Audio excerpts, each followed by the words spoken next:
Anak jadi korban pembacokan oleh wong yang tidak dikenalnya sehingga mengalami luka bacok di kedua tangan dan bokongnya.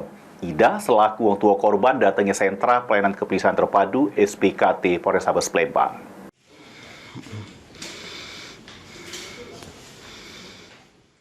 Tak terima anaknya inisial RS yang masih berumur 17 tahun dianiaya oleh pelaku inisial WH pakai senjata tajam jadi samurai sehingga mengalami luka bacok di sekujur badan.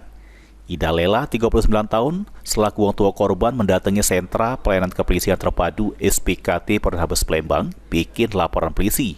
Menurut keterangan Ida, peristiwa nahas yang dialami anaknya ini terjadi di Jalan PS Ing Kenayan Lautan, Kelurahan Karangjaya, Kecamatan Gados, Palembang, pas lagi duduk di Jaboruku. Sesudah itu pelaku datang bawa samurai langsung bebes dan bacok anaknya sampai masuk ke rawa-rawa, sehingga mengalami luka bacok di tangan kanan dan kiri serta bagian bokongnya dan langsung dilakukan ke perawatan medis.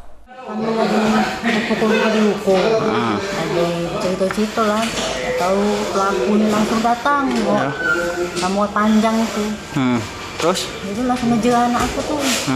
Dia langsung anak aku tuh berlari, masuk lorong, ada rawa-rawa di situ. Nah di situ lah langsung ajak berlari lagi masuk rawa. Luka di mana be jadi? Di tangan. Tangan. Pantat. Terus? Jadi tangan situ lagi. 3 luka bacok ya di? Itu masalahnya apa tuh gitu? Kamu tahu juga aku tuh. Rame yang ngejar apa bu? Dewean gitu. Dewean. Kenal lah gitu dengan yang ini dia? Kenal kamu? Laporan sudah diterima petugas SPKT, selanjutnya ditindaklanjuti Satreskrim Polrestabes Palembang.